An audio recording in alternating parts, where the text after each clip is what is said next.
Are you serious? I have to deal with her now?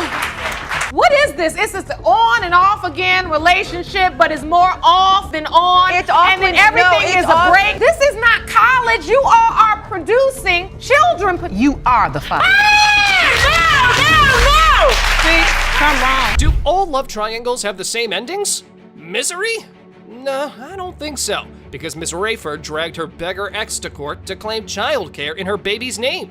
Her motive was to win, and she was more than ready for a DNA test to prove her claim right. Mr. Freeman abruptly left your relationship, returned to his fiancée, and started denying your baby. Is that correct? Yes, it is. You say Ms. Rayford was nothing more than a fling who is now obsessed with you and your fiancée, Ms. Triplett. During your brief time with Ms. Rayford, she was sleeping with multiple men. Correct, Your Honor. The plaintiff started the testimony by saying that she wanted to prove his paternity so that Mr. Freeman could step up and be a real father to her son, and shouldn't let his fiancée manipulate him. Then, the defendant shared his thoughts regarding the baby. I don't believe he's my son. I tried multiple times to come to Trina's house and deliver stuff. I brought things for the child, you know what I'm saying? And she's neglecting me. I don't need your stuff. Yes, Your Honor. Nah, he referring to the stuff that he bought with Pampers, clothes, and stuff like that. Girl, stop playing. This case looks more like a boyfriend winning the battle than paternity. Both women are crazy. So, after nudging words with Miss Triplett, the plaintiff explained that she did refuse some items because he only visited them once, and added that Mr. Freeman was happy at birth.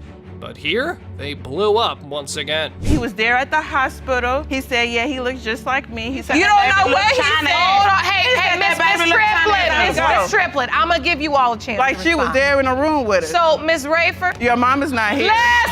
listen, you all are making fools of yourselves. This is absolutely ridiculous. Oh, these women will not let the case reach its bottom. One is acting so immature, and the other one is so petty.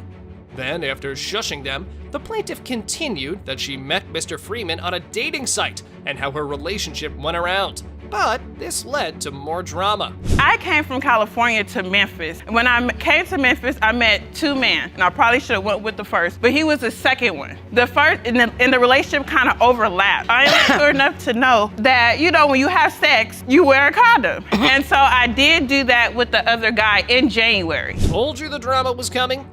Well, I guess Miss Triplett wanted to testify badly. That's why she was coughing. Next, the plaintiff said that she was pregnant when she went to California, but Miss Triplett denied it, and the judge asked Miss Triplett about baby mama's pregnancy. Because he was trying to keep it real with me because we was trying to get our stuff back together. Mr. Freeman, you going back and forth between these two women. No wonder you so quiet. But now we know you all both got everything to do with it. So, when the girlfriend left, the fiancé came back. It seemed easy for him, but that's dirty. And now he was standing quietly in the court. Then the plaintiff replied to the judge that she didn't sleep with anyone because she was pregnant, and she took them to her conception dates. February 15th, I'm gonna use that date that we had sex, although it was a busy month. Wait a minute, a busy month? How busy was it? It was too busy because by the end of it, I was pregnant. I was finding out I was pregnant. When We you was said caught busy, up. you It was thought you was good. the other I ain't guy. gonna lie. 2 minutes at a time is good. That's why I'm here. But I'm glad she's on the right path now. Next, they discussed the conception dates, and it was revealed that Mr. Freeman was sleeping with both women around the same time. Then, regarding his doubts, Ms. Triplett shared how the plaintiff admitted to another possibility. I might be another man's baby, Terry. You're not the daddy. Somebody else might be the daddy. You know, that's where all at the beginning that where it was. He never was the daddy from the beginning. So why you just can't wake up and stop being so obsessed over my Terry and leave us the heck alone and go on with your life? Ms. Rayford, is that true? No. The screaming and petty fights of the women came to an end, as there was nothing more to add to the case. So, before they could drive us crazy, the judge decided that only DNA truth could end this matter, and she read the results. You are the father. No! See, something wrong. We can't do this. Something wrong with you. No, something wrong with that girl. Yeah, something wrong. Mr. Guzman was a player who never owned his responsibilities with his ex while he gave his full attention to other women. But the plaintiff wanted to put his games to an end by demanding $544, half of her child's expenses, and be done with him for good. But to prove her right, a DNA test has to be done. He not only doubts he is your daughter's father, but he constantly puts other women before her and he drifts in and out of your lives. Yes, ma'am. You say you are here to defend yourself against Ms. Sanchez's allegations and confront her about her infidelity. Yes, Your Honor. So the judge asked the defendant about Miss Sanchez's plans for today, and he said that her motive was to use the baby to bind him to her life. Well, that's a lot of pride for himself. Upon this, the plaintiff quickly expressed her distaste for him. Your Honor, yes, I have slept with other people and I have gave oral sex to other men, but it's not. Oh, no big deal. We weren't in a steady relationship, Your Honor. You're saying that you had sexual extracurricular activities, we'll Yeah. call them. No, he was sleeping with other people himself. He was in and out as he pleases. He doesn't have a good character. After this, Mr. Guzman shared that one time she went skinny dipping with her friends and stayed the night with a guy. And another time during their break, he found a guy's clothes in her house.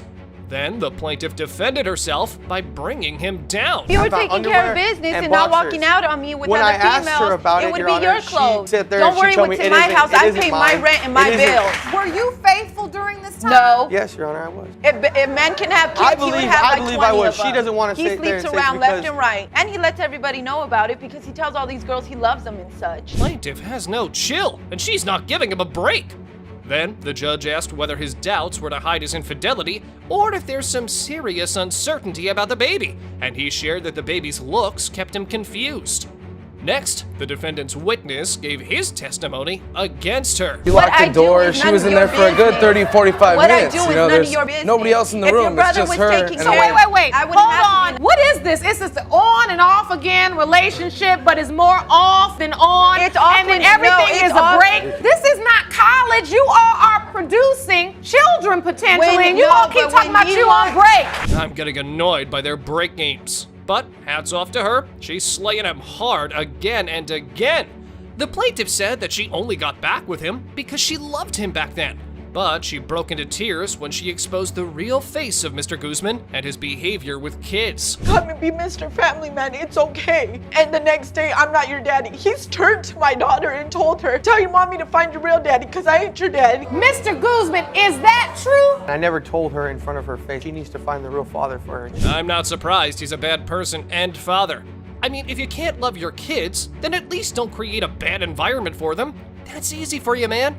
Then Miss Sanchez said that at the baby's birth, Mr. Guzman showed carelessness towards her. He came last minute, and when he got was there, there he the had the whole time. nerve to ask me if his little girlfriend can come into my labor room and see the babe. And at that time, I already knew they were sleeping No, together because it Your was Honor. posted on MySpace, No. Facebook, and all this other Nobody stuff. was sleeping with anybody. Yes, it was a you friend. were. It was a mutual friend of ours. I've been in the hospital. It's not a time for extra guests. It ain't no guest list. Who would be so pathetic to do that? Well, I forgot that we're talking about this great man. Dude is a lunatic. It's sad to know how the little girl has to experience their recklessness in her life. And the judge also called out both of them for spreading toxicity around their daughter. When you're having a baby potentially with another young woman, and then indicating that later, yes, I did I can see sleep where that looks with bad. that Yeah, I woman. can see where that looks bad, yes, Your Honor. it looks really bad. For everything you've gotten wrong, you honestly don't know who the father of your child is. Yes, Your Honor. Before Mr. Guzman could talk more, the plaintiff quickly took the chance and said that he would never provide for her child, and added that she should have brought her sugar daddies for financial help, and the defendant taunted her back. But the judge had enough of their drama. There are harsh words spoken between both. Quite frankly, they can cut like that. Only problem is when there's two beautiful, innocent children in between the daggers, they can potentially hit them. You got a smart mouth and you telling how you should get your sugar daddy, and he's talking about how you sleep around. Their break games might be really exciting for them, but in reality, they were damaging to hear when it has a baby stuck in the middle for its consequences. They need to realize that kids need both parents in their lives. That's why the judges called for the results to end their drama. You are her father. I told you, and look at everything you Are you serious? I have to deal with her now? Mr. Travis is a fool for love, but only for his little daughter. Then why is he standing here?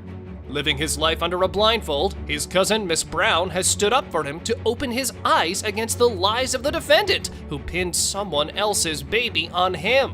Now it's time to find the truth, and a DNA test is required. Ms. Brown, you state you have begged and pleaded with your cousin to open today's case because he's being lied to and taken advantage of by Ms. McNair. You say he's so blinded by the love that he foolishly signed her child's birth certificate and you don't believe he's the father. Is that correct? Yes, Your Honor. The plaintiff expressed his love for his daughter, but also said that some doubts were tearing him apart inside. He shared that in December 2015, he went away and Miss McNair cheated on him. So, baby mama asked them for proof, and his cousin, Miss Tierra, had a video to support her claim. Your Honor, I sent y'all a video of how I'm seeing her. I would like to show you my point of view from where I'm seeing she's getting picked up right there. Men are dropping her off and picking her up. From my window, you see her getting in cars, going back up to her house. So you can see firsthand her getting in and out of cars. Are you a Yes, stalker? Your Honor. That was a nice video and very solid proof. Then, the judge asked Miss McNair about this accusation, and she denied relationships with anyone. But the plaintiff added that she told Mr. Travis that the defendant had a guy friend who dropped baby mama off at her house at midnight. Then, Miss Tierra's claim sparked an argument between them. So a friend girl instead of a friend guy she needed to have. Friend guy just means a guy She friend. has too many friend guys to me. What do you have, baby? Mind your business. Find Not you something just So to you do. say she has a lot of guy friends Yes, Your Honor. and you see them coming in and out. Yes. About their relationship, the defendant said that they were committed and she didn't cheat on him, and had just friendship with her male friends, while Mr. Travis was away. Surprisingly, she shrugged off that having guy friends was better for her than female ones. She continued calling his cousin a liar and argued with her. My cousin, he went away in December. We found out in February, early March. Mariah is born in October. Might as well be a year. Which means the You need to window mind your of business, baby. conception. You need to find you something to do and talk about besides me and my relationship, honey. You've been pregnant a year though, almost a year. It just don't Not add adding up, up. y'all. It's not. 11 months is a no chance. She's just straight lying in the face. So, it was concluded that dates proved Miss McNair was wrong, but changing her statement, she said that she knew about the pregnancy in January. Next, the judge asked Mr. Travis about the birth. Did you sign the birth certificate? Yes, Your Honor, I did. Because he's stupid. Just mind your business, baby. You are very protective over your cousin because you feel like he's in love with Miss McNair and he's fallen in love with this baby, She jealous, but he's man. not paying attention to the facts. Yes, and she's taking advantage of that. She mad 'cause she ain't got nobody to love her like he love me. She mad. I just know who my No baby daddy relationship. is. This case looks like a war between a cousin and an ex. I'm excited to know who wins this. Then, Mr. Travis shared that he loved the baby dearly, but the dates still kept him in confusion. So the judge asked the plaintiff more about other possibilities. I was not dating anyone or involved. I had a Stop friend, like I lying, said, I please. did, but sexually, no ma'am. But when you say you have a friend, you're just saying you just keeping company. He's just talking. You Yes. all don't have a sexual interest in No one ma'am. another? No ma'am, we do not. That's hard for even this court to believe. There was a lot of suspicion in this case, and it was not easy to reach any conclusion. But the truth had to be told so that Mr. Travis could find peace with his daughter. And after Miss McNair's constant denial, it was time to open the envelope. Mr. Travis, you are not the father. I know that is not what you wanted to hear. So all this test of lying you've been doing got us here. Soon as I got my hand on that envelope, oh Lord, Jerome, get her. Big troubles have arrived for Mr. Davis and his newly formed family. How is a small family in jeopardy of breakage? After 3 months of his daughter's birth, the defendant questioned her paternity. The reason? His medical condition created doubt, but also Miss Childress's mother accused her daughter of being promiscuous. There's a lot to unpack here, and for that, a DNA test is needed. Mr. Davis, you stand here in court hoping and praying that you are Isabella's biological father, but say you have medical evidence which may prove otherwise. And if that's not enough, the plaintiff's very own mother says you are not the father. Is that correct? Yes, Your Honor. The plaintiff started off crying and expressing her hopes that she could prove today to his fiancée and the whole family that Mr. Davis was the father of her baby. The poor girl was truly broken, so the judge asked the defendant his thoughts on the situation. Just to know that I have a little girl in my life, but not knowing whether or not she's mine, it hurts. It hurts dramatically that I had so much faith in Samantha, and she broke that faith. Then, Mr. Davis shared that he was overjoyed about finding out about the pregnancy, that he bought multiple tests, and was confused about the toys to buy and his future daddy duties. But this moment didn't last long, and rumors about his fiancée reached his ears. Family members were telling me that she was talking to her exes again. It hurt bad, and it definitely put doubt in my mind whether or not Isabella was even mine. Shortly after splitting up, not even a week later, she was living with her ex. I was not living with my ex, Your Honor. I was living with my mother. And why does that upset you so? Because everybody's saying this to him. It's not true, none of it. She might be innocent, but the course of events doesn't support her argument. Even Miss Childress's truth was not able to convince the defendant, but he shared that there was another major reason for this denial, and that was his medical condition, and he explained his inability in detail. Quite a few years ago, I was 22. I felt testicular pain. I thought it was cancerous, but he was able to tell me that I have a 45% chance or less to even have children. What was happening? The pain was for one, and it happened over a period of years. Oh, that's a big reason for doubting your potential child. But listening to his wishes, I might hope that the baby would be a miracle for him. Mr. Davis's medical condition was very tough, so the judge brought in a professional doctor to speak on this matter. The other testicle is completely normal, doesn't have any damage or atrophy to it. It could function normal, and then it could make up for the lack of the other testicle that's atrophied. So hearing that, Mr. Davis, does that give you hope, or does that just confirm in your mind what you've already been told, which leads you to have this doubt? It gives me hope that that little girl could be mine. So there is still a chance. But the defendant shared a shocker that the plaintiff's mother had told him that another guy was the father, and the security would escort him out of the hospital if he was present for the birth. Then Miss Childress explained the evilness of her mother's mind. I guess hasn't really liked him as much because of our rocky relationship and the issues we have had, but I'm hoping this will help in their relationship for my mom to finally have the peace and let me have my family together, which is something I want more than anything in this world. Why would you do that to your daughter? She loved him. If you can't accept him, that's okay, but leave the woman alone. Everything was so confusing, so the judge brought in her mother to testify on the situation. And here, we got some more moments of disbelief. Right before she got back together with Mr. Davis, she was dating another gentleman. I mean, it was very, very quick. She and this guy broke up, and a week later, she was with Mr. Davis. And then next thing I know, she's pregnant. Did she ever tell you the other guy was the father? She never said it, but I suspected they were, having relations. Pathological liar. Grandma might be right, but she could have just put her words simply. But she went hard. Her testimony added more doubt, and the judge asked Miss Childress about another possibility, and she had nothing more to say but accept the truth. And what if he isn't? Miss Childress, do you know who is? Yes, Your Honor, I would. So that means there is another possibility. I know that just took the air out of your sails, Mr. Davis, and I hated to bring you up to break you down. This case was simple, but it got more difficult to process in the end. So we're tying up hope for both parties that they could live their life with peace. But only DNA results can bring light to their lives. And it's time to get the truth. Mr. Davis, you are the father.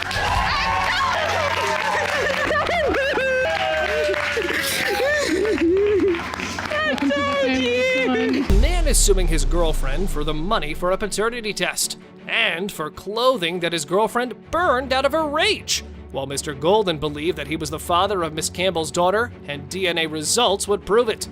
Meanwhile, the defendant stated that he was not the father, and once it's proven, everything is over with him. Mr. Golden, you are not only suing for a paternity test, but also for $998.50 for clothing of yours that the defendant destroyed in an argument. Is that correct? Yes, Your Honor. Ms. Campbell, you say once the DNA proves Mr. Golden is not the father, you never want to hear his name again. Yes, Your Honor. The plaintiff claimed that the sole reason she was acting in this way was because she had grown to despise him after he had slept with her closest friend.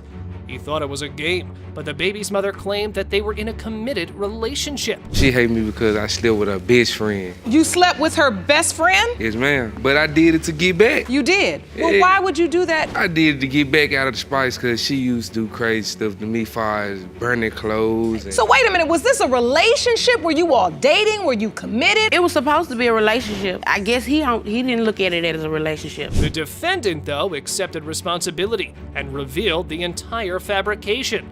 She said she caught her boyfriend cheating on her with another lady, but he allegedly went into ghost mode, and that enraged her to the point where she burned his clothes. The reason why I burnt his clothes is because he told me he was going to walk to the store, right? Yes. He's walking with a girl. So I walks up to him, I'm like, what you doing? Who is she? He turned around, started ran away from me. When you look at the monitor, the value of these clothes is estimated at $998.50. More like $9.99. Further, Miss Campbell asserted that the defendant was not capable of being the father, as he was disrespectful.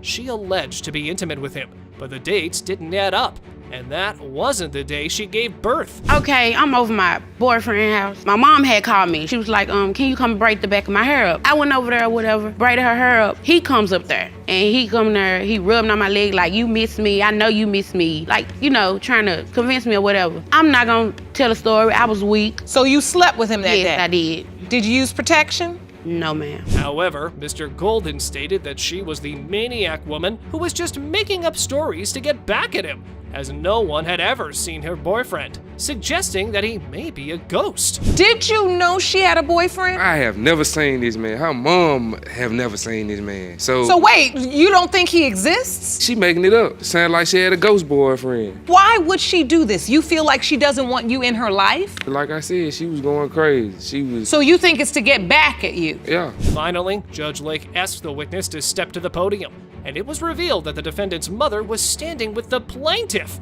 and she testified in favor of the alleged baby daddy like this. Miss Jones, you are Jasmine's mother. Ma'am, did you know anything about this other boyfriend that she says she had? No, ma'am, I did not. So you believe Mr. Golden is? I believe he is the father of my grandbaby. Ms. Jones revealed that baby mama did not let the plaintiff come to the hospital when the baby was born, and she told the nurses and security to not let him come in. But baby mama swiped it off by saying that he was not the father. When she got ready to have the baby at the hospital, she wouldn't let him come to the hospital. Why? And that's not his baby. He was trying to come to the hospital when the baby was born? Yes, ma'am. She told told the security and my nurses, don't let him in. No, gave him his full name, don't let him in. Her birth certificate doesn't have any name on it. Listed under father's name, nobody. Nobody. Whatever happened, burning clothes or destroying someone's property was odd. So it was time to get the rule on the lawsuit, as well as to reveal the DNA secret that was hiding in the envelope. So, let's get to those results. Mr. Golden, you are not the father. Thank you. It's okay. I'm sorry, Mr. Golden, come sit down. It's gonna be okay, babe. I know you're upset. I don't want to go. Mr. Mitchell fell for her own best friend and their young love. Brought forth by Little London, however, the wrangle in their fairy tale was that there was another potential father in the picture.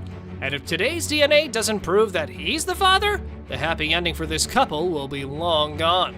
But first, let's see how this all started. I loved how she did stuff. I liked how she cared for me whenever I didn't have anybody that cared for me. And she said you had a very tough childhood. Is that true, honey? Yes, ma'am. I was abused. Had to do everything for my family. I raised my 3 sisters and my brother basically by myself. I understand. So when you moved in with Miss Lohman, it was like finding a family, a real family. Yes, Your Honor. Wow, Miss Lohman was quite gracious for her age. She told the court how special the defendant was for her, as they had already gotten engaged.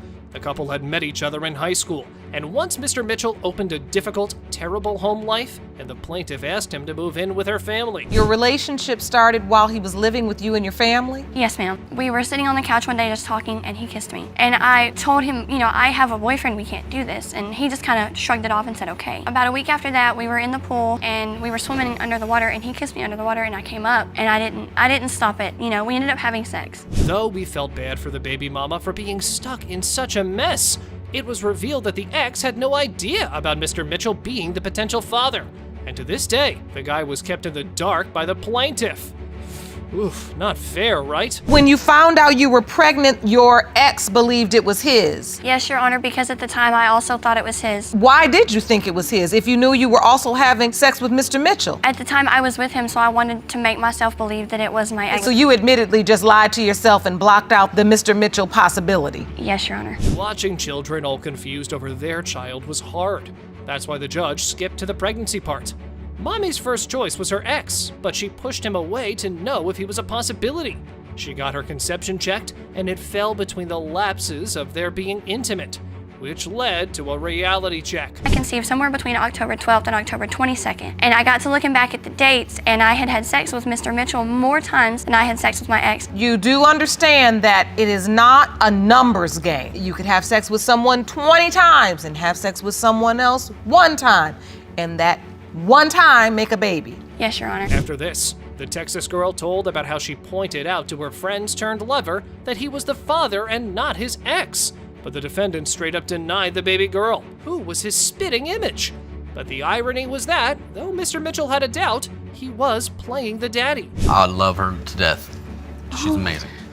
He has been there from day one. He takes care of her, he watches her, and he has treated her as if he's known all along that she is his. The doubts are there, and it's better for everybody, especially London, to know now if he is in fact for certain her father or if he's not. Up next, the judge asked London's auntie why she was stuck on the doubt part, and she testified that Miss Lohman was taking advantage of her vulnerable cousin, because she knows that the plaintiff would step up as the father, which makes him a better option than the vanished ex, which the mommy denied. So you basically believe Ms. Lohman has chosen Mr. Mitchell as the best of the 2 options. Right. No, Your Honor, that is not correct. I love Mr. Mitchell with everything I have. I have been his best friend since the day when I met him. I love him not because he will take care of London. I love him because he is my best friend. However, the defendants claimed that Miss Lohman was just putting on a show for the court, as all of her compassion went out the window after the alleged father denied his daughter.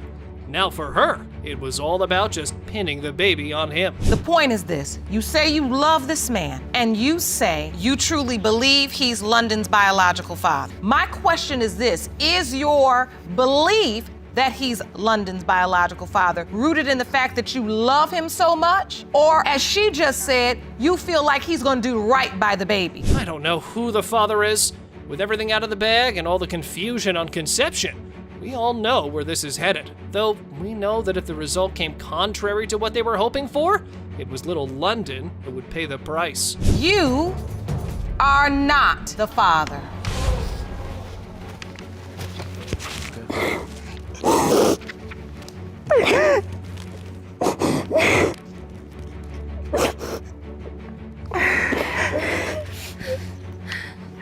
Children against their parents. I'm sure you haven't seen anything like this before, but this duo is in paternity court for a tough question.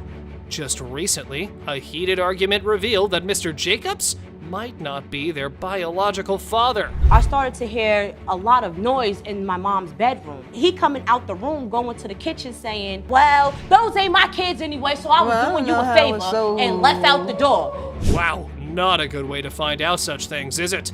But Mr. Jacobs testified that since the time they were babies, he was the only father in the plaintiff's life, and just one slip of toughness cannot change the history that he had with his children. Your mother made a comment that really didn't sit too well with me, and it hurt me. You guys didn't hear the whole comment. You know I was mad. I just was mad. It was out of anger. So, Ms. Hammonds, you're admitting that in the heat of the argument, you said this statement. You made this statement, but it was just in the heat of the moment, you said. Yes, ma'am. Even Mommy claimed that it was only the heat of the moment. Well, guess what? Such moments can make you land in paternity court. Miss Razor told the court that all changed her world in just one instance, as her dad walked out of the house like he was never coming back, and Mr. Hunt backed up his sister. I was sitting in the living room playing video games with my friends. I overheard what he said, and when he walked out the house, I was sitting in a state of shock. So you overheard this as well? Yes, I did. Me and my friends, actually. And I was just sitting there like, whoa. We was having a get together. Everybody was at the house. And for the siblings, both of the parents were blamed for the swirl in their life, as none of them told them about this before, and neither did they try to hide it long enough. And this ripped the truth out of the mother, and she testified that the guy at the podium wasn't their father. So explain the different last names. Why my name is Razor, his name is Hunt, his name is Jacob, and your name is Hammonds. You say his name came from grandma. He been there for everything. Precious, I'm getting married in January. He's supposed to walk me down this aisle. And you gotta tell me the truth. What is wrong? Miss Hammonds was legit confused, and her face was telling. This made Miss Razor bring up some Tommy guy, who the whole neighborhood thought was her father, but she paid no heed to it, as she already had a father. I overheard at a cookout with some of your friends talking about, don't she look like Tommy? The whole neighborhood talks about this Tommy person that she's supposed to be dealing with. I've been hearing this for years, but I never doubted the fact that he was my father, because he's always been there no matter what. Always. He's been there no matter what. Turns out this Tommy, or Mr. Farmer, was the supposed brother of Miss Hammonds, and told the court that he was intimate with the mommy in question, but was foggy on the paternity part. And this news was too much for Miss Razor. Were you intimate with Mr. Farmer? Is what he's saying true? That's Uncle Tommy.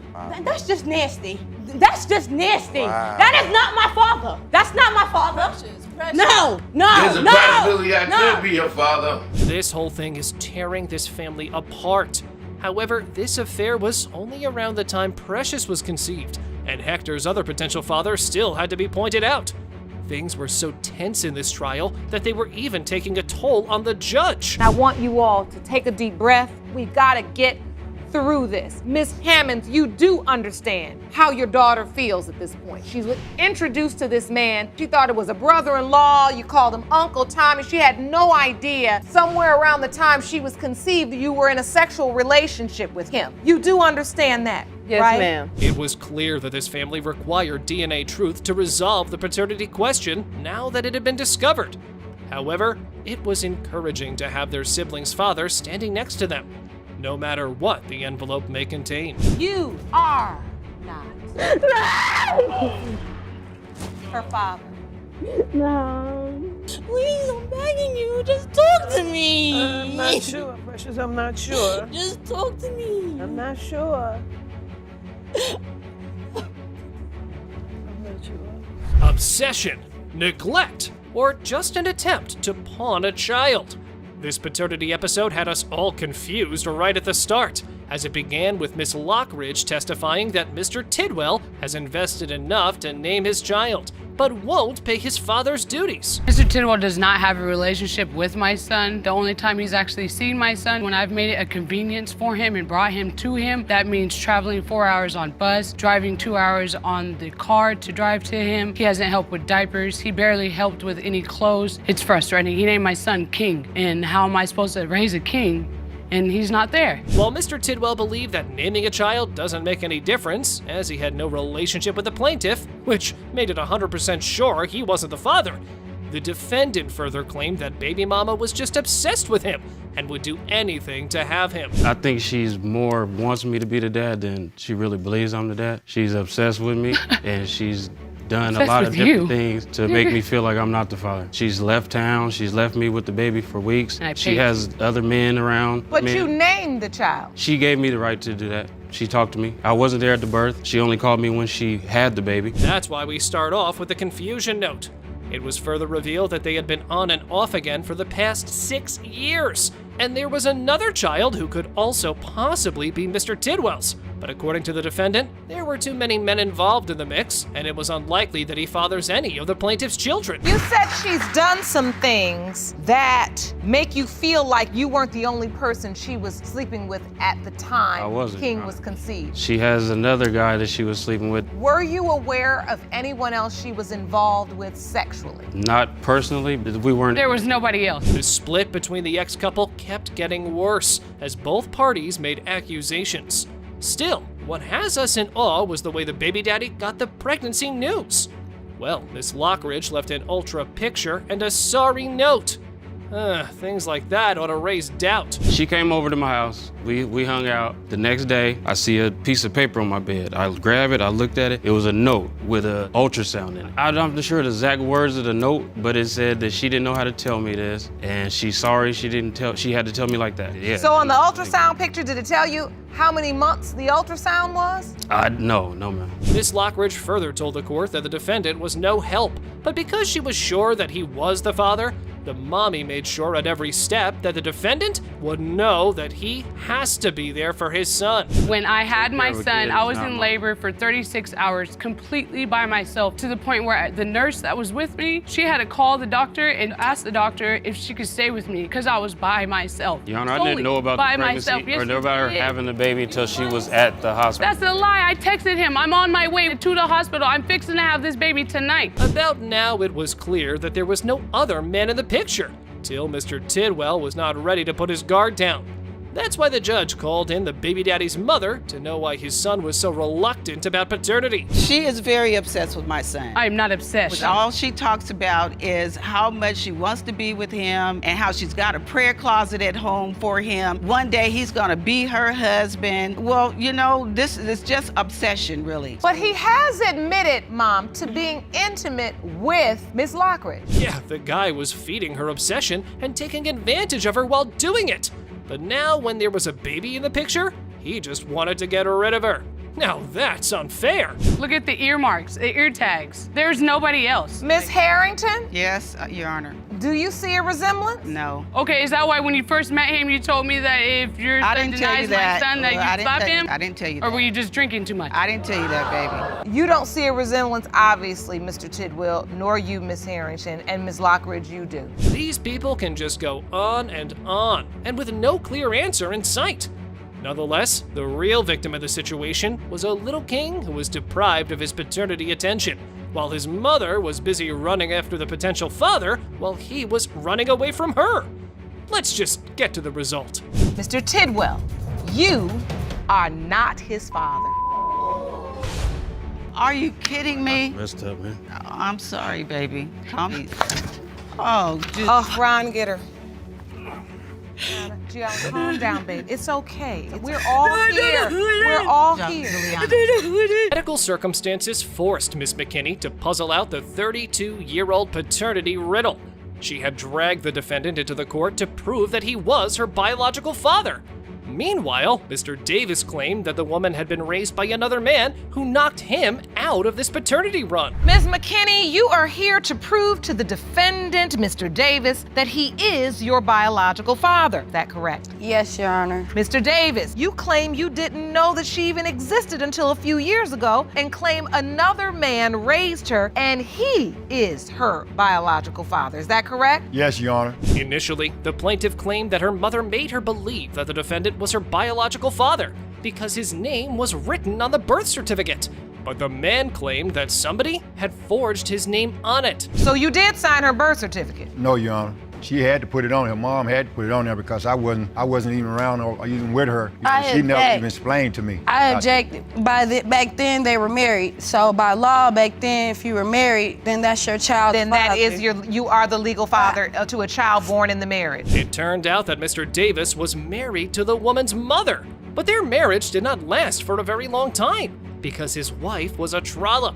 He claimed that on their wedding night, he caught his spouse with other men, so he decided to leave her behind like this. The day we got married, I took off and we got married and I had to go back to work. And so once I finished my shift off and I went back home, my house was dark. And when I entered the house, I turned the lights on, acknowledged my wife and two other guys. She in bed with two other guys. I left and I went to Hot Springs. I realized that things was not going to work out. However, Miss McKinney asserted that her teenage boyfriend once told her that he knew her parents and he could help her to puzzle out her paternity mystery. So, he brought the man in front of her. I was dating a young man. One night he asked me, we were talking about family. He was like, let me see your birth certificate. I'll let him see mine. And he looked at me and was like, I know your mama and your dad. They called Michael and told him that it's a young lady here that got a birth certificate here with your name on it. So the next day they came down, we met. It slipped that initially, the potential father embraced her and accepted her. But when her grandmother passed, he changed his mind and started denying her. And this broke her heart terribly. Tell other people that I'm not your daughter, but you tell me you didn't know at first, you had doubts, but then you knew yourself that I was your child. At that time, I looked at his mom and his daughter, felt like I looked just like them. I felt like I met my dad, like everything he raised. Further, Mr. Davis claimed that the man who raised the plaintiff was her biological father. But Miss McKinney cut him off and told her that even though Mr. Williams had raised her, still, he had never claimed himself as her father. Oh, the poor girl has always been deprived of a father. It's always been Michael Anthony Davis is your father from everybody. Even other men that's supposed to be the father, they always said Michael Anthony Davis is your father. Mr. Davis, you believe that this man we're speaking about, Mr. Williams, could be Ms. McKinney's biological father. I'm not for sure about that. I don't know. Finally, Judge Lake summoned Mr. William to the court. He stated that despite not knowing for sure about the woman's paternity, he had always been there for her as her daddy. However, it was apparent that listening to such things was so painful for Miss McKinney that she couldn't even hold her tears back. What did her mom tell you about her pregnancy? After we've been together, and then maybe about 6 months into the relationship, she told me she was pregnant. Did her mother ever tell you you were her biological father? No, her grandmother had said something once before, And what did she say? that she looked it like me. Nevertheless, it was heart-wrenching to see a young girl crying for her father, but it did not move the defendant from his point. Mrs. Davis testified that they had never doubted Miss Amber's paternity, but her husband opposed her testimony. This triggered Judge Lake, so she spoke for the woman at the podium like this. Just a couple days ago, you told me something different. Stop lying to me. Just tell me the truth. One day you say, oh, I believe it is, then, oh, I don't know, then. You ain't never not once told me that you felt like you wasn't my dad. We never doubted that she wasn't his daughter. Oh my! At this point of the trial, Miss McKinney burst out into tears because she had suffered a lot due to this paternity mess. But now she was going through all of this for her kids. Yeah, whatever it was, her agony was visible, and it ripped my heart up as well. It's not for me. I want to know for my kids. What if I'm dead? Where they gonna go? Like, what? And you I had first stage cancer. What if I found out it was second stage, third stage? What are they supposed to do?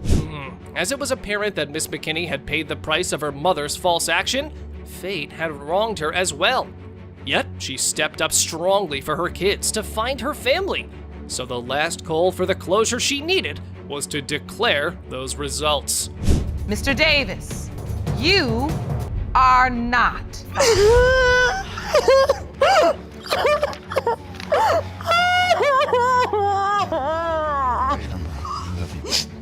I'm sorry for putting you through this. No. The woman's hokey pokey led her life on the verge of a ramshackle. Mr. Abbott decided to hit the new road when his girlfriend dropped a bomb on the paternity of Aubrey. He claimed that Miss Lacio had been unfaithful to him, and if DNA diagnostics proved him right, their relationship would be gone. Ms. Lacio, you say before this court gave you a date to appear to resolve your paternity dispute, your relationship with the defendant was on the brink of ending. You're here to prove that he is the father of your 7-month-old daughter, Aubrey, and are hoping to save your family. Is that correct? Yes, Your Honor. Wow. The plaintiff stated that there was no trust in their relationship as the man kept an eye on her. She contended that Judge Lake's court had kind of saved her relationship, as the defendant was buzzing them off when this court contacted them. The day that I got the call from the courtroom, he was moving out. He had packed his stuff. He was ready to be out of the door. This courtroom, calling her, has actually saved us as of right now. I need the results of this paternity today to find out if Aubrey is my daughter, because if she's not, I'm gone. Mr. Jacobs said that Lacey's pregnancy news brought joy in their life, but the downer came when the woman's guilt factor made her spill the truth of infidelity. And that turned happiness into agony like this. She had like a guilty conscience, and that's when she told me she had messed up and she had slept with the other dude, that this could possibly not be my child. I asked her, what do you mean? She told me that I could only be the possibility, but right when she got her first ultrasound, she found out the conception date, and it was Easter. She slept with him and me that Easter weekend. However, the things were already wishy-washy. Yet Mommy's swindling caused more damage. As it turned out, when they were little, the woman turned her heart to another man. As you guys know, when things like this happen, then people roll up in this court. Jacob and I had just recently gotten back together. We were on like a little break. We were supposed to have like this great Easter weekend and go camping and everything. And I don't remember why we were fighting, but we were in an argument. And I was hanging out with one of my friends and I reached out to another guy. And whenever I reached out to him, we ended up hooking up. We hooked up one time and then I was back together with Jake. Further, the man alleged that baby mama had stabbed him before by deceiving him. He said that the woman was a sore liar who had plagued their relationship, and that's why his trust had been shattered. Gosh, why do bad people always end up with good people? She sat there and lied to me the whole time, saying she didn't do anything. There's nothing to worry about. I wouldn't do this to us. I sat there and I did my little investigation, found a fake Facebook, got into it, and found out everything. And that's when I woke her up and said, "You're gonna sit here and deny it now when I have the proof." Oh, it turns out that the potential daddy was puking the truth about the plaintiff's promiscuity, as she confessed that she had cheated on Mr. Jacob more than once and kept that secret until the man confronted him like this. I denied it and everything at first. I didn't think he could find evidence, and I figured it wasn't worth losing my family over. That was like a mistake that I made, and I wasn't going to admit to it. I wasn't going to lose my family over one horrible choice that I made. Jacob started with always thinking I was cheating, always thinking I was up to no good. He's always had a GPS tracker on my phone. Even though Miss Lassio had gotten things to cap it all off, she was persistent on her claims that Mr. Abbott was the biological father of her daughter. She asserted that the overwhelming bond the man had with her baby girl made her certain. The way that Jake is with her, I believe that's only something a father and daughter can have. I know there's step-parents out there that have great relationships with their children, but the bond that they have together, the way that she'll throw a fit until her dad will look down at her and pick her up, that's not something a step-parent or anyone in the world can have. That's only a father and daughter relationship. That's their bond. Despite being deceived, the man stepped up for the child and had been active in their lives. But still, the woman slid into another man's arms. Ugh, I mean, how would you play foul with the person who's guarded you? That's the ultimate betrayal. I've been there the whole time throughout her pregnancy. Look at her right there. I love this girl. She is my daughter. I just need the answers to be sure so we can move forward past this. And so you're an involved father? Very involved. I feed her, I change her diapers, I'm there. Every minute I'm not at work, I'm there with Aubrey. It next slipped that the baby mama had also informed the other man about her pregnancy, but he turned her back on her and told her to abort the baby. But the main part was, even though she messed up with both men simultaneously, she believed that Mr. Abbott was the father. I contacted him through Facebook and he wanted nothing to do. He told me, have an abortion, it's not mine, I can't have kids. I heard every excuse from him. I know Jacob is a father, and I know with these results, our family can move forward and we can be a family and we can go on and get married. It was evident that Miss Lassio's infidelity had brought this couple to a vulnerable point and made the poor man's life miserable. The only way they could move forward with this paternity havoc was to disclose whatever the DNA envelope was holding. So, let's see those results. Mr. Abbott, you are not her father. Mr. Abbott, can you really just walk away? I don't know. That's why I didn't walk away the first time. It's because of our other son. And I grew up in a broken home, and I don't want that. It's obvious you love the children. After being raised in foster care, Miss McGraw opened her case when she found the man she believed to be her biological father. Meanwhile, the defendant claimed that he could not be the father as he was on military assignment when she was conceived. Let's hear what made the plaintiff certain about her paternity. After growing up in the foster care system just 4 months ago, you found the man whom you believe to be your biological father, the defendant, Freeman McGraw Jr. Yes, Your Honor. Today, you've brought him to court in order to prove that he is your father. Is that correct? Yes, Your Honor. So it turned out that her staunch belief regarding her paternity was driven by her whole family.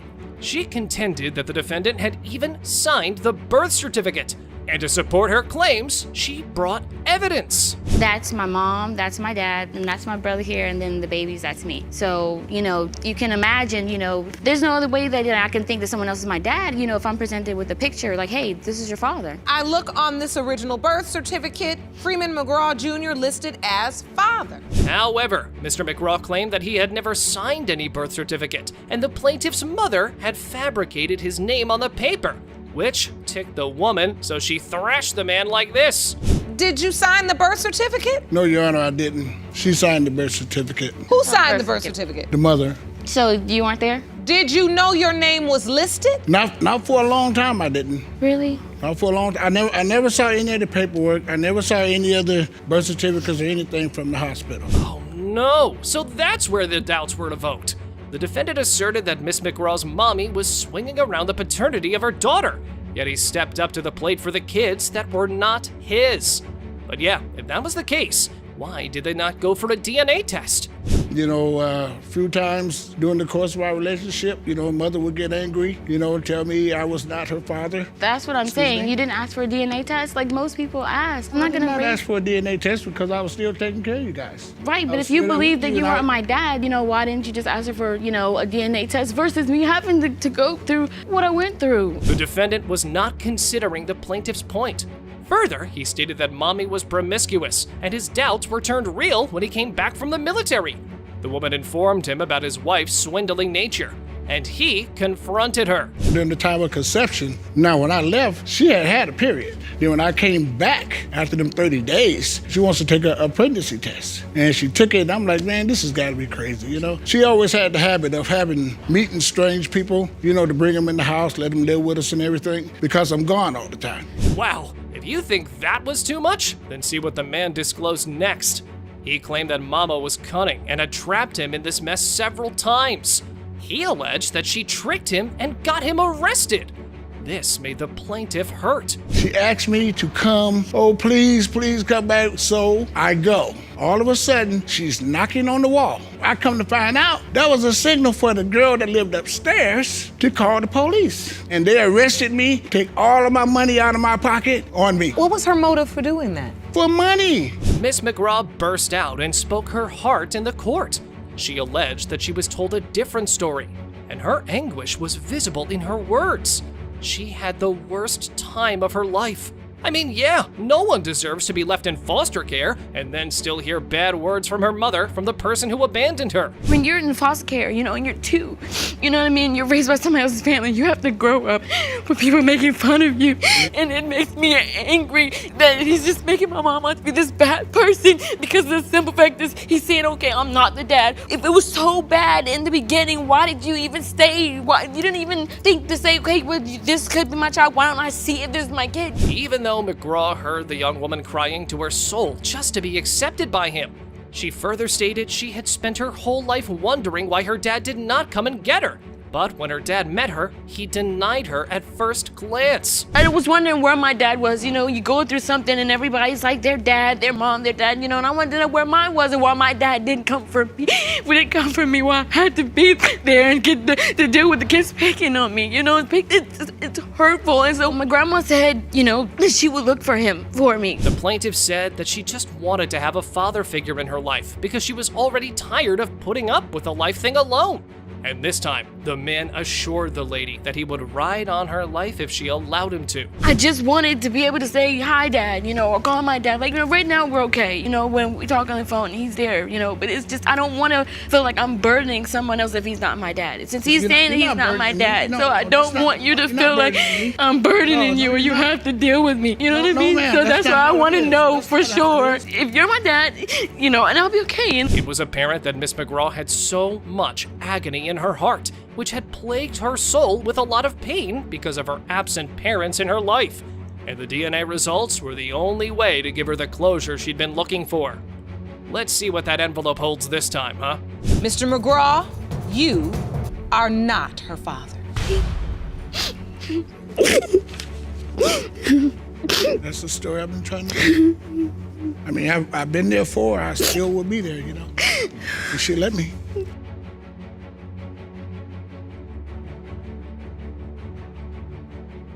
For decades by a single parent, but suddenly faced denial, and the paternity of the young girls fell into question. The identical twins dragged their father into the court to show that his father's denial was motivated by money, and to prove him wrong, a DNA test was demanded. Ms. Eggleston, you've petitioned the court for a paternity test because you believe finances are motivating your alleged father's claims. Mr. Eggleston, your statement to the court counters that you know for sure that the plaintiff's father is a white man and you are not their biological dad. The trial began with the saga of how their father-daughter relationship got drained.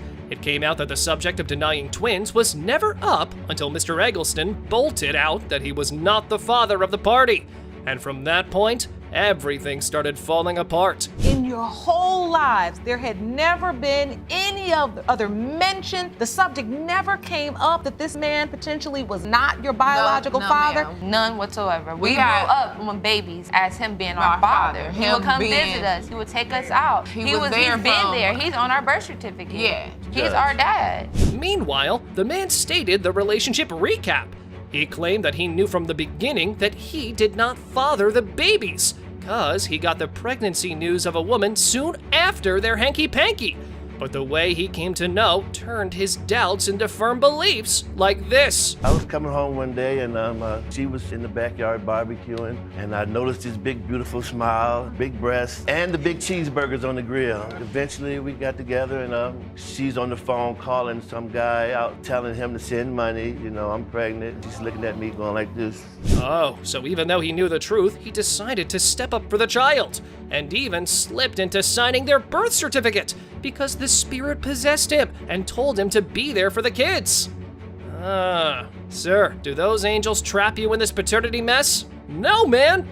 Why doubt? When I seen them coming out, they was glowing. Look how pale they was, and plus the gook on their body, they was shining. I didn't have intentions on signing it, but I had the spirit come over me, the little devil and the angel. The devil said, they're not your kids, don't sign it. Then the angel said, they're gonna need you. No. Don't turn your back on them. Further, the twins claimed that their alleged dad was a deadbeat, which infuriated the situation, and he started squabbling that even Judge Lake had to calm them down. However, the twins stated that they did not get any sort of support from the defendant, and to this day, they do everything alone.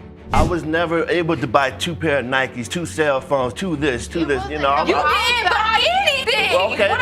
So I get punished because I'm not money worthy. To keep them happy. Keep them happy. It's about money now. It's all about money now. If it's still with money, it'd be a whole new different ballgame. Oh my! First they lost their mother in childhood, and now getting a denial tag from daddy. These girls were swollen in so much pain, as nobody has ever asked them how they've been holding up. But their mean father came back into the picture when he got to know about money like this. A year later, he took his and before we left, my mom's mom told us he didn't want us till he found out he was gonna be getting $900 a month. My grandma Ida, which is she said that he was not hollering about taking y'all to Columbus until he found out money was involved. So he packed you all and she told us and to moved you prepare to for that. She said be aware. He said be aware. That is not true. Mr. Eggleston was swinging between his accusation, which infuriated the paternity mess.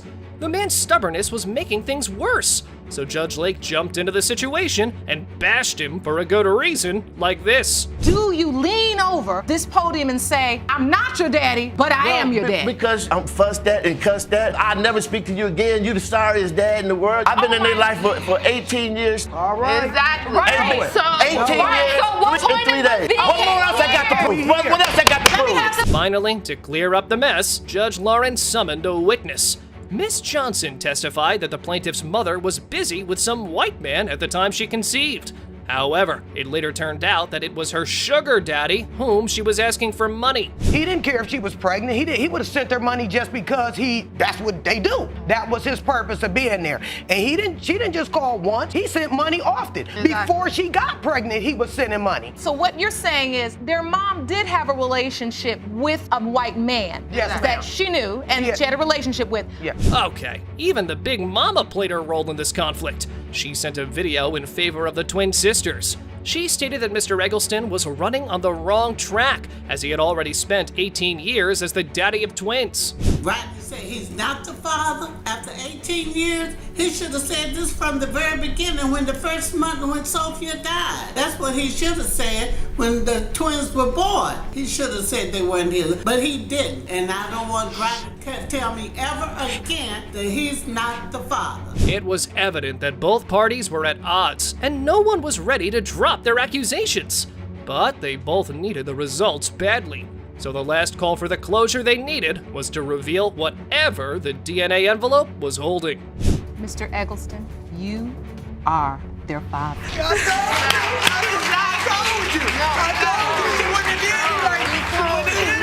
Determined to prove her mother wrong, Miss Savannah hauled her mommy to court because she believed that Mr. Billy Jack was her father.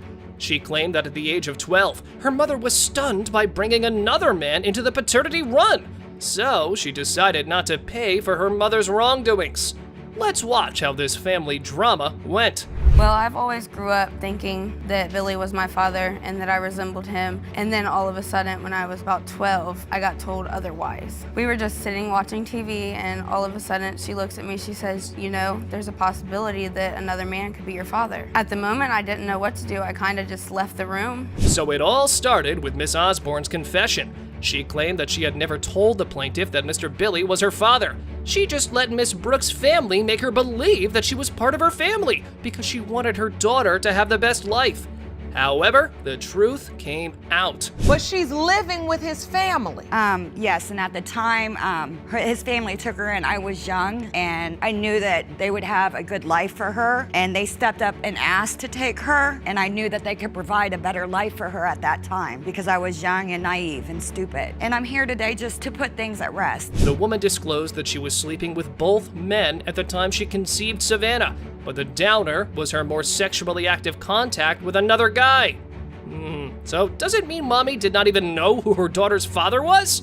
During the window of conception, you were sleeping with both men? Yes, Your Honor. I just feel in my heart that the other guy is her father. So both can potentially be her biological father. Yeah, it sounds awful to not know about the real father, as the plaintiff had a rough life due to this doubt, and that broke her to the core.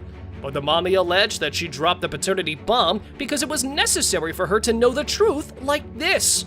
It really feels horrible to not know who my real father is. After growing all these years to believe somebody else was my father and it couldn't be. I am sorry, Savannah. You was young. When you was 12, figured that you was old enough to be able to handle it. When you was young, you wouldn't have been able to handle it as well. Miss Osborne knew that her false actions and bad decisions had devastated her daughter. Even Mommy had an idea of the damage she caused to her daughter. But her intentions behind all of this were never false, as she ended the best for her by cutting off this paternity dispute once and for all. I'm sorry. I truly am. But I'm here today to try to make it right for you. So you will know 100% if he's your father or if the other guy's your father. I was young and I was stupid. I swallowed my pride and I did let them take you in because I knew that they could provide a better life for you. Next, it was revealed that the defendant led Miss Brooks and her family to believe that Savannah was Mr. Billy's baby, and they were shocked when she came into their lives because her brother brought a stripper.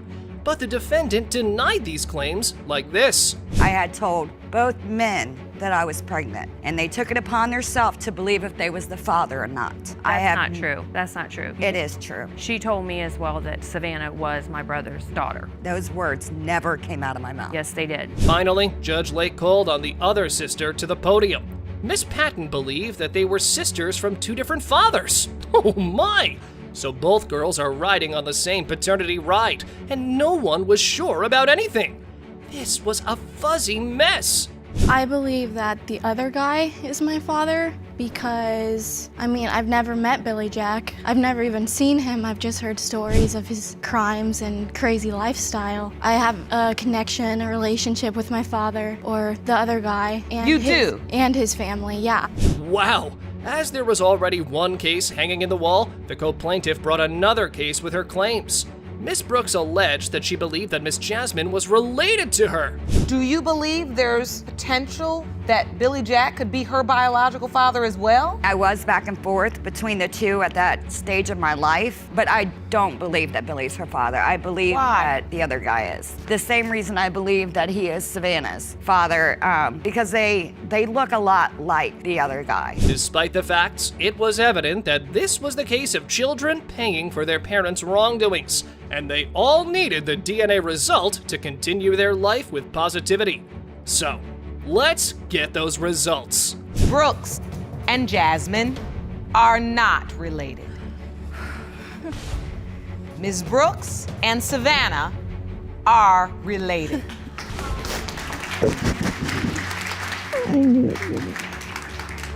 So happy that it came out the way you wanted it. Every girl wants her father to walk her down the aisle.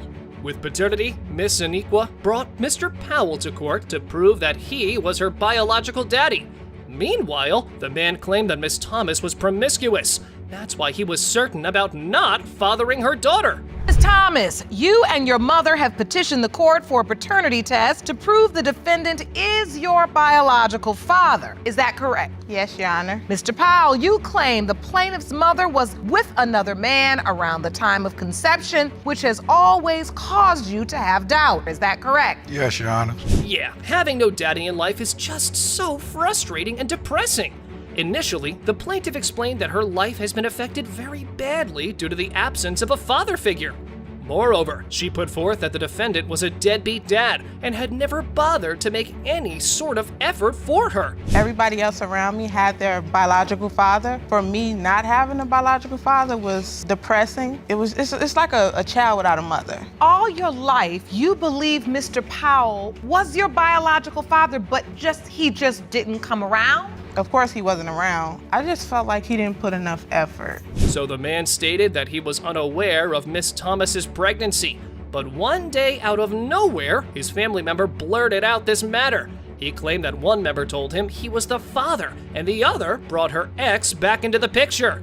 Ugh. So basically, he was counting on whom he should believe. I found out she was pregnant through a family member, and one of the family members was like, that ain't your kid, that's her ex-kid. And another family member was like, well, nah, I think it's yours. So I don't know who to believe. Then a close friend of mine got me back in touch with her, and she was showing. And I was like, who kid is that? And she was like, this your baby. Miss Shelton cut the man's bluffing off and stated that if he had doubts regarding paternity, then he would have come to tell her. But instead, he showed up at the birth and told to name the baby Nicole for the relatedness. If he had any doubt from the time that I told him that I was pregnant, even when I wasn't even showing, he could have said something then. And then when the baby was born, he came and saw the baby, everything. He even told me he wanted me to name her Nicole. He would come to my house. He was spending time with her, taking her with him for the whole summer. However, Mr. Powell asserted that he had expressed his doubts to the plaintiff, and instead of clearing those doubts, she put him on child support. And at the time, he was in the military, so he couldn't do anything about it. I remember telling her one time that I thought she did look like her ex when she was smaller. But that was like in probably 97, and I ended up going to the military in like 98. I get some child support papers saying that I owe child support for Aniqua. Well, I want to do a DNA test. If I'm finna pay child support, he was like, nah, there's no way you can. Further, Miss Shelton denied the claims and asserted that she had never done anything like child beneficiary, but to support his claims, the defendant brought evidence. It turned out that to get legal work done, she had named the daddy, which threw him on child support. This is from the clerk of the court. That could be my name, but I never put your That an child action support. was filed 12/15/1995 where you, Mr. Cole, was the defendant and Ms. Yolanda Shelton was the plaintiff. While explaining his doubts, the man told that once he was enjoying the party, the man confessed that he had a relationship with Miss Shelton. But the mommy did not let him play this move and denied all the accusations. I was discussing with one of my guys. He was like, let me see the picture of her. So I showed him the picture of her, and I'm looking at him and looking at her, and I was like, dude, you ever messed with China before? And he was like, yeah, I have. Really? Excuse me. And I'm Your Honor. looking at him and looking at the picture like they Your even Honor, got some. that's a lie. Because Yeah, first you of wasn't all, there. Nevertheless, Miss Aniqua asserted that she wanted Mr. Powell to be her father because her gut feelings declared that he was related. She even got a tattoo of his name on her body. So you got a tattoo with Mr. Powell's name already before you were able to get the results of the paternity because you believe so certainly that he's your father? Yeah. I don't know, it was just a bond. So it was like, I felt that if I get your name tatted, then somehow you're, I don't know, just associated with me. That was straight up heart-melting in the court. But both parties needed the DNA results to solve this mess. So let's get that DNA envelope and see if it ended well or not. Mr. Powell, you are not the father. That is not your daughter's biological father. 22 years. 22 years of being told one man is your father, and the entire time. Bauer wasn't ready to silence his voice now. After 16 years of living without a father, he finally went to his deadbeat father, Mr. Ducasse, to prove to him that he was his son. After the plaintiff's mother's tragic death, he desperately wanted answers today. You say after your mother's tragic death, you were told by your grandmother that Mr. Ducasse is your dad. It has been more than 16 years since you laid eyes on the man you believe is your father. Yes, Your Honor. When the defendant walked in, he silently went up to the podium and didn't even look at his alleged son. Mr. Ducasse acted completely unaware of his presence, and the judge also noticed it. You say you are certain that you're not the plaintiff's biological father, and you claim you had a one-night stand with Mr. Gower's mother, and she was in a long-term relationship with another man, and that he is the biological father. Yes, Your Honor. Mr. Gower was given a chance to speak first. What do you think he had to say at this moment? Only sad incidents and the feelings of a child that had an absent father. There's not much more we expected. The plaintiff started the testimony by explaining his struggles in life. This is an emotional moment for me. The fact that for 24 years of my life, not having no mother, losing her when I was 4 years old, and then the fact that my father just stranded me, knowing the pressure that I'm gonna have to deal with by myself, of not being there for me, it hurts me. See, I told you that only sadness would follow here by his words. He's lucky to have his grandparents to raise him. Then it was time for Mr. Ducasse to testify so the case could move forward. She wasn't sure if it was me or the other person that was involved. If you wasn't, excuse me, Leroy, why did you name him Sanchez after your best friend? Oh, Grandma pulled a really good point here. Why give a deer name to a baby when you had to deny it? Also, according to her, their heads are the same, so we can't call her wrong. Then, the defendant told them about their relationship. She was in a 2-year standing relationship, and she made it real clear to me. We only had one encounter, of which I used a withdrawal method. So actually, to speak honestly, I've never, fully... You said you just had a one-night stand. Yes. I tried to basically just be there for her. So, here comes the doubt problem in this case. Also, these one-night stands have had one thing in common. Men never believe babies could be born from them. Then the plaintiff asked him, looking into his eyes, why he never confronted paternity. At the time, when your mum was alive, I was going to do it, but I didn't know... That is no excuse. Wait, hold on. When your mum passed, I didn't even get informed by your family. I didn't get invited to the funeral. You don't Guess get what invited happened? to a Stop funeral. it, stop it. A friend of mine called me and told me that on the news. My family member stop it. at the church Hold on. No, they did not. So he showed laziness regarding paternity, which you should never do because it's such a big matter to resolve. But the plaintiff's mother's death made things worse, and grandparents should have done better in this case. Then Mr. Ducasse further explained his testimony. With a 2-year long-standing relationship, right? I was like, what you could say, irresponsible or diminished, my obligation. At the time, I was adamant to the fact that there was no premises that could substantiate or validate any merit towards me being Sanchez's father. Okay, so he had a one-night stand with his mother, never tried to learn about paternity, and then just went with his intuition that he could never be the father. Well, these things are that much easier, mister. Then Mr. Goward exposed the defendant that he always stayed detached from them. My grandparents found you, they invited you over, and they welcomed you. You told me, call me dad. No. Did you At my not? apartment, yes, you did, Did you Leroy. No, I don't remember that at all. And when he did give us his number, I was 10 years old. I wanted to call him because I had a little event at my school, and I wanted him to come to the program. Call disconnected. Oh, so they tried to have him in Mr. Gower's life, but look what happened. Instead of a little support, he got abandoned by his alleged father when he was just a kid. Man, that's gotta be tough for him. Then the plaintiff reflected on his life. I try to stay strong, and sometimes it's real hard. That's why I want to major in child psychology. I hate seeing young kids go through stuff like this. How can men have sex with women, get them pregnant, and then just leave them and put a toll on that child when this child didn't ask to be here? Nobody would never understand how these children feel. Now, Grandma stepped in and shared that it was crushing to lose her only daughter.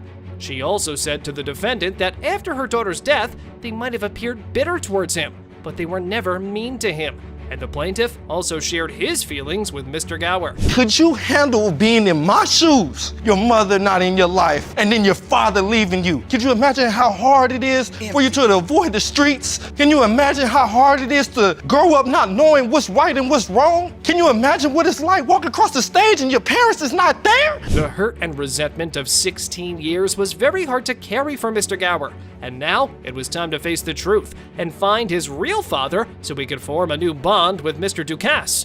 And the results were announced. You are the father.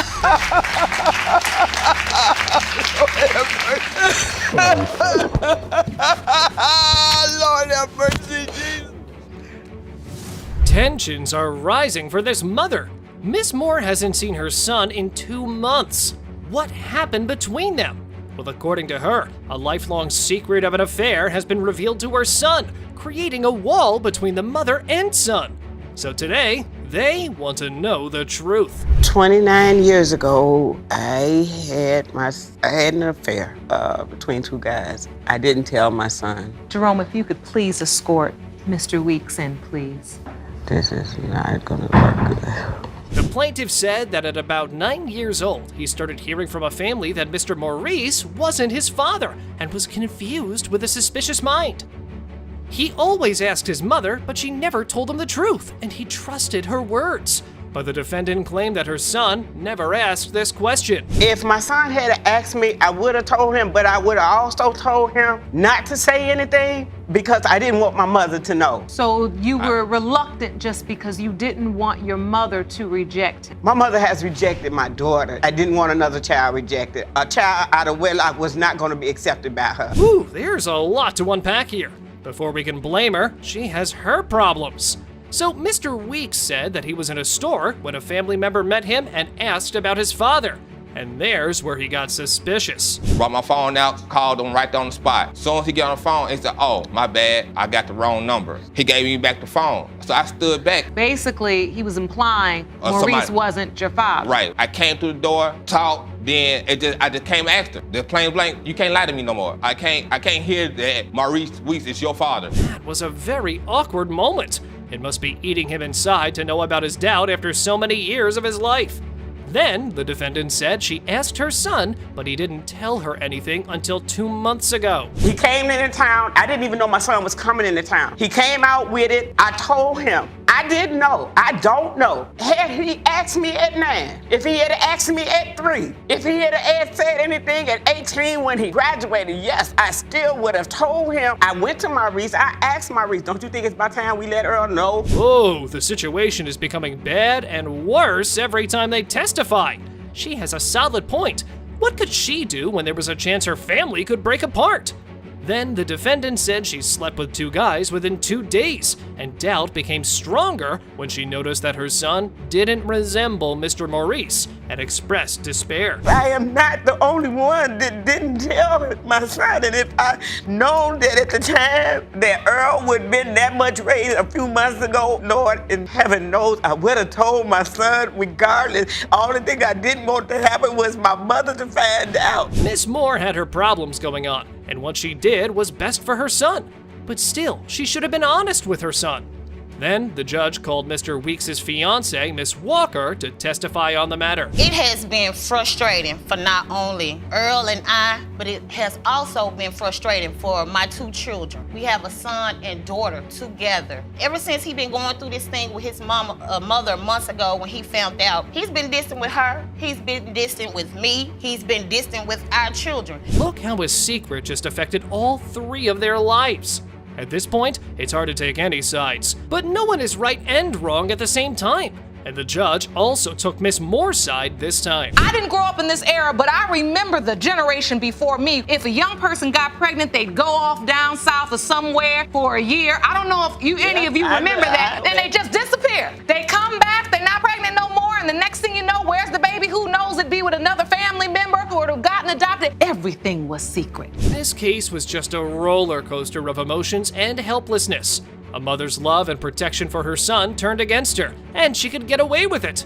Now, after all the secrets had been revealed, it was time to know whether Mr. Maurice's DNA matched the plaintiff's. The man who has raised you for the past 29 years is not your biological father.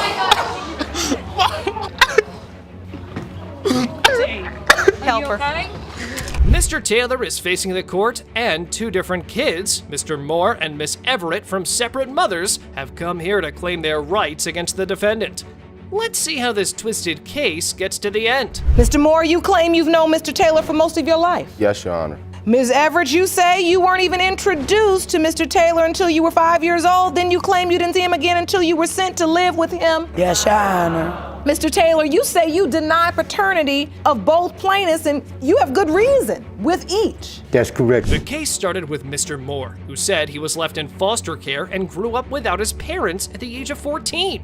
He knew Mr. Taylor was his father and cried that he wouldn't be illiterate if someone was there for him. Then, the defendant testified on this matter. I wasn't sure that this was my son. You still I honestly didn't know. All of a sudden, he's your son, he's your son, he's your son. No, Your Honor, I didn't know. So I went and I did a little investigating, and I do have a birth certificate that my name's not even on it. Then Mr. Taylor added that his mother was very promiscuous, and the birth certificate both made him doubt the kid. But Mr. Moore showed evidence that he resembled him. Then the defendant shared the information he had for this pregnancy. She came and told me she was living with me. She left and she went back to her man or whoever the relationship she had. A month later, she says, you know I'm pregnant. You know what I mean? You done went back with the guy that you left to be with me. Now you're coming back and you're telling me that you're pregnant? Surely after 1 month of living with another guy, no one will own your kid. Even if he didn't believe the kid could be his, he should have helped a little. Then, Mr. Moore's witness, his aunt, gave her testimony on his mother. My sister told me that Mr. Taylor could not be the father. I guess when she got pregnant, she was also sleeping with other gentlemen. And also, I've seen gentlemen come out of her house. Why would your sister go to him and tell him Mr. Taylor is your biological father? I can't speak on that. So, this doesn't make any sense. First, you tell the man that he's the father, and then you tell him that he's not. Why do women do this? Do they not know that a kid's life would be affected by this? It was no use asking more questions, so the judge read the results. You are his father. I'm feeling that I finally know instead of doubting for all these years. I could have been in his life so much earlier if I wouldn't have let situations and people talking to me interfere with what I had to do as far as being a father. Moving to the next plaintiff, Miss Everett said that she grew up without a father, and at 5 years old, she first met Mr. Taylor. He told her they would meet again, but he disappeared after that, and she only met him again at the age of 14. Then the defendant shared his doubts. The way that I met her mother, the relationship that I had with her mother, which was a very brief relationship, her mother lived with me for a month. And I didn't see her no more. And then the next time you see me, you got a baby and you saying it's mine. I was incarcerated. I was gone for 5 years. Again, a promiscuous woman. 1 month relationship ending up with a baby. I thought her story would be different. Nope, but it's the same. Then Miss Everett said that she had no father figure in her life and shared the encounter she had with the defendant years later. His father gave me his number. I called him and said I'm at the bus station. He came and picked me up, took me to the same woman's house with his daughter, treated me, neglected me, didn't enroll me at school, didn't buy me school clothes, he didn't buy me sneakers, he didn't buy me school supplies. I'll go up to the school, she's playing hooky. She could have played a better mother, but she never bothered and only made her daughter's life difficult. After his denial, which seems very true, Miss Everett argued that there were 2 people on her birth certificate and the state told that it was an error. Do you have that birth certificate When I copy? went to apply for my birth certificate again, the system's changed in Philadelphia. So you got to apply for it, then you got to go back and pick it up. They don't do it same day thing. So that's why I don't have the birth certificate with me today. Have you ever seen this birth certificate? I've never seen it. I don't know nothing about it. First, her mother's actions, then Mr. Taylor's abandonment, and on top of that, birth certificate confusion. All these things sure had damaged Miss Everett's life. And now, to know the truth, it was time for the results. You are her father.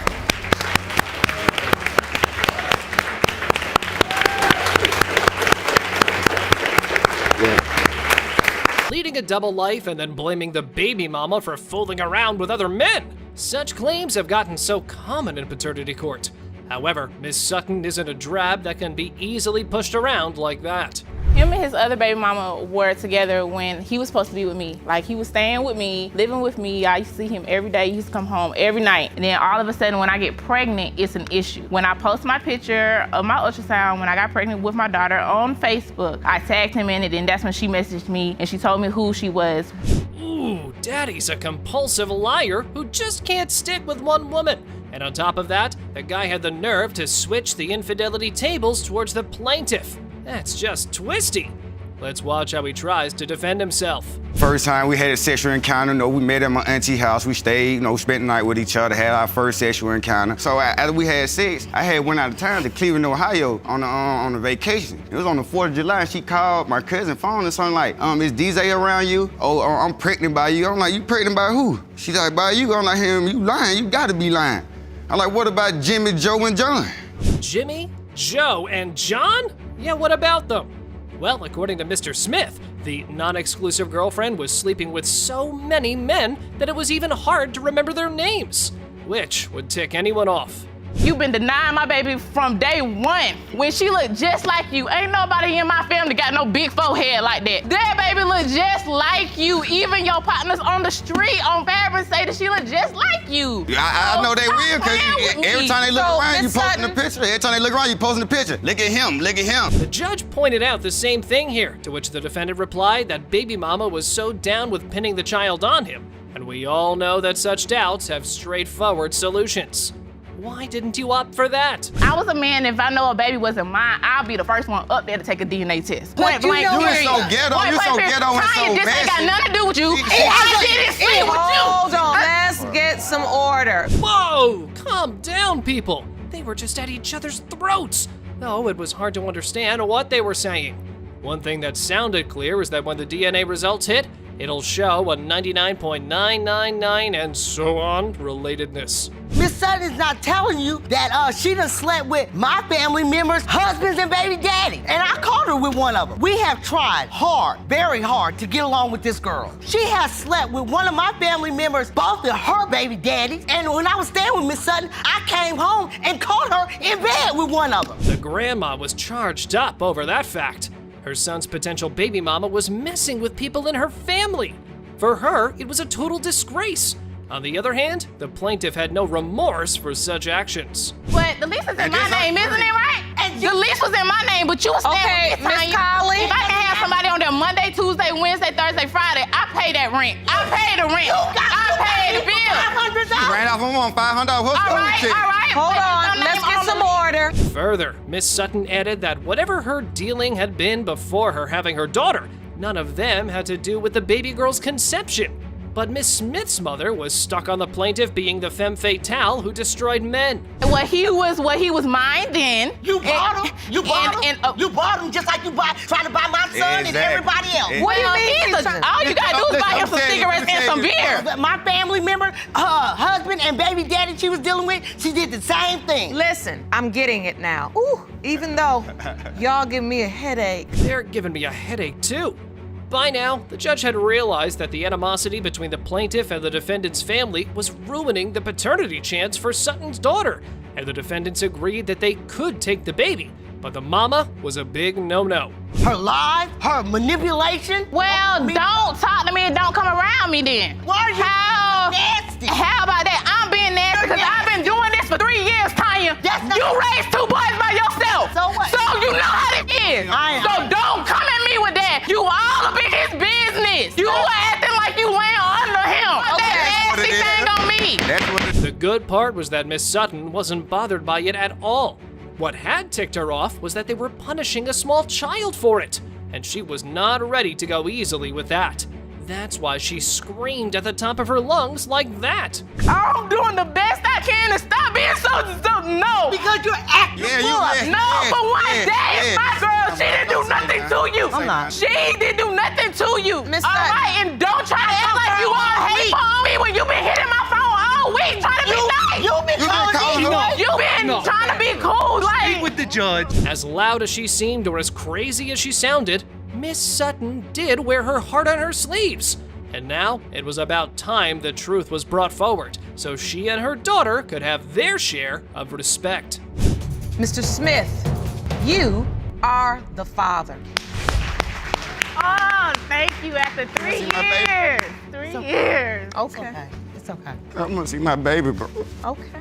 I'm sure she wants to see you too. Tired of neglect and caring for the child alone, Miss Beckley came in front of Judge Lake, hoping that a DNA test would finally convince her ex-boyfriend to step up and take care of her daughter. I'm very angry, very frustrated. He's been neglecting her from day one, since I got pregnant with her. And I'm just sick of it, and I just want him to take responsibility of something we both made. It makes me feel angry. I'm angry. She's without a father, you know, and it's terrible that she has to go through that, and I'm raising her on my own. We all know what note the trial hits from here now, right? The judge asked the mister why he was acting this way, and him replying, "I've got doubts, yada yada yada, cause this and that." Yeah, we get that enough in this courtroom. However, what this defendant testified was something else. We were co-parenting. We were still good friends. That's not true. Germany's second birthday, he wasn't staying with me, but he ended up coming back on her birthday. We had sex, unprotected. It wasn't baby making sex. It was angry sex. It's not about baby making sex. Sex is sex. It was angry sex. Sex is sex. Whether it's baby making, love making, hate making, sex is sex, and she's still here as a baby. It don't matter what type of sex it was unprotected. Even with clear out, Mr. Allen couldn't bring his head around Italy being his daughter, cause for him, the conception happened too fast. And there was no way in the world things worked that way. I want to understand from you, Miss Beckley, how long after you had sex, when it was your daughter's birthday and he came over, was it before you found out you were pregnant and let Mr. Allen know? So it was after a month when I found out I was pregnant. I called to let him know I was pregnant, and from that, it was like, oh, that don't make sense that you got pregnant too fast. However, what made things worse was that Mr. Allen wasn't listed as the father, and baby mama didn't let the defendant near the baby girls, which further made his doubts stronger. You're denying her. Why would I bring her to see you? That don't make sense. She gave Italy her last name for the simple fact that she want to hurt me and break me down as a father. Because that's she my want to break child. me down as a That's man. why. Like I said, I didn't have my biological father. He was murdered the year that I was born. It would be a shame not for me to be there for my children. Insecurities and bad childhood were running through potential baby daddy's testimonies. Still, it wasn't fair that a child was paying the price for it. The future revealed that Italy's presence in Mr. Allen's life was causing problems for him. I struggle financially, and my fiance and her mother step in. So I can't turn off being a parent. So talking about you're tired. But you can turn off making babies. Yeah, you're right, Your Honor. No, really. Right. And this is where you gotta be honest. No, stop talking. About now, the judge was done with all of the unyielding and fussing in the courtroom. They might have learned to function that way, but Lake wasn't up for it. That's why she addressed the mess that was going on. Am I in position to bring any more children into the world? I understand where you're coming from. Listen, I get what you're saying, But and that's how can something. you tell me Don't I can talk over me, because if you had the answers, you wouldn't be here. I just don't like Hold being on. put down. You're I don't not like being put down No, about my kids. no. Because You're I not asked being. her for a DNA You don't test. like being told the truth. Yes, she did. Lauren went there. But it was evident that this whole back and forth was that the dad wasn't ready to let other people's truth ride in the story. For him, it was, I went through this, and I'm doing that. That doesn't mean that you've got to create more children to be the best father. That just means be the best father to the children you have, and until you are financially able to have more, don't create more. It is about being the quality of father you can be, not having a quantity of children. Mr. Allen had the same record playing again and again. That's why the judge called in the fiance to know what had happened between the two parents. The sad part was that Miss Beckley was no help at all. It's been said that she's told another guy he was the father. Okay, y'all got proof of that, and y'all fiancés, where the ring at? Girl, mind your business. Where the ring at, right? You have no business, that's why you're here, because you worried about, was you in the bed with me and him when we had her? Let's get some order. Did you have enough of this insanity? Because I know I'm done for sure. Mama was too invested in the defendant while he had his super baby-making game on. So let's just skip to the part that would actually sort things out. Mr. Allen, you are the father. Told you. You too, fiancé. Stepmama. Stop. Mr. Bradley desperately stepped up into the court to puzzle out the 19-year-long mystery of his biological father. Meanwhile, the defendant claimed that he could not be his father as another man had signed his birth certificate. Mr. Bradley, you say for 19 years you've wondered, who is my father? Yes, Your Honor. Mr. Tessner, you claim you are 100% sure you are not Mr. Bradley's father. Yes, Your Honor. You say another man is on his birth certificate and paid child support. You say the dates of conception do not add up. Yes, Your Honor, that's right. The plaintiff alleged that not having a father figure in his life caused him to suffer so much that even he had always felt like he was the third person in everyone's life. Oh my, I don't know why people leave their kids stuck, running here and there alone, searching for their parents alone, when it takes two to make a baby. Really tough going to my football games. I joined Boy Scouts. I had to go with a friend and his father, and kind of felt like a third wheel when I watched them interact with each other, and it's kind of tough, and not having a father myself to go camping with and to take to the juries at Boy Scouts, and kind of just had to go with other friends and their fathers to do things. It was slipped that the plaintiff was living a lie as his mother led him to believe that the man who paid child support for him was his father. But the truth burst out in the heated argument. Mrs. Bradley brought Mr. Tessner into the paternity conflict. You thought another man was your father. Correct. I was sitting in the car, and my mom and my aunt were arguing, and my aunt looks at my mom and tells her, well, why don't you tell him who his father is? And looked at my mom and I'm like, what's going on? And my aunt says, well, your father's James Tessner. So then I started pushing my mom into letting me go see him. I met him when I was 13 and didn't get to see him again until I was 18. The defendant explained his side of the story. He claimed that he could not even remember being intimate with the mother. So how could he believe that he was the father of her baby boy? I cannot even remember having sex with her, and I never knew that she was pregnant. You were never contacted. I was never contacted. And so when did you first come to know you potentially had a son? His aunt brought him to my house and said he was my baby, but I didn't believe her because I had heard nothing from the mom, knew nothing about her being pregnant. But I just thought she was messing with me. Mama testified that when he had the son, she did not put anyone's name on the birth certificate. But when the nurses asked her to put someone's name, she put her boyfriend's name. But her son jumped in and told her that this was not supposed to be done. I didn't put anybody down on the birth certificate as the dad. I hadn't seen Mr. Tessner in a long time. So I didn't put anybody down, and the nurses said, well, you're gonna have to put somebody down as his dad. And I said, well, I think it's Excuse me. my ex-boyfriend. Excuse me. No, they ain't no nurse can tell you to put nobody on nobody's birth certificate. It should have been left blank. However, Mr. Tessner articulated his doubts. He claimed that he doubted the paternity due to Mr. Bradley's tan complexion. Ugh, he needs some lessons on complexion. As we all know, people come in all colors, so denying for this reason was just lame. I think he looks like the other man, and I heard that the other man took a DNA test before he started paying child support. Have Lil to pull his britchy legs up. Look here. See how white I am? Look how white I am. Pull your pants leg up, Lil. Mr. Bradley. So you're saying it's his skin His tone? skin color. I wear shorts. He's darker than me. The defendant further claimed that Miss Bradley was the sore liar who just changed her mind when she thought that another man could provide more efficiently than the other man.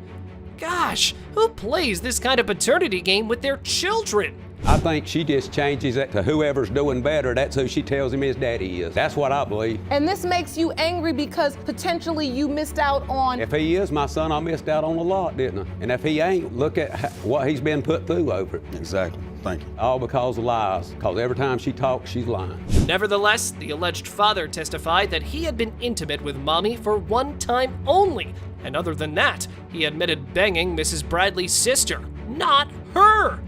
That was just ridiculous, sir. We only slept together once. If we slept in, I remember pulling over on the side of the road to make out, but I honestly do not remember having sex. I had sex with her sister before I did her, and I remember that. I remember that. And if I can remember that, why can't I remember her? It was obvious that baby mama's misunderstanding fermented her son's whole life, and they ended up in this paternity dispute. So the last call to give them the closure they needed was to get those DNA results. Mr. Tessner, you are his father. And I know you said you feel like you missed out on a lot. I know I do. But at least everything's on the square now.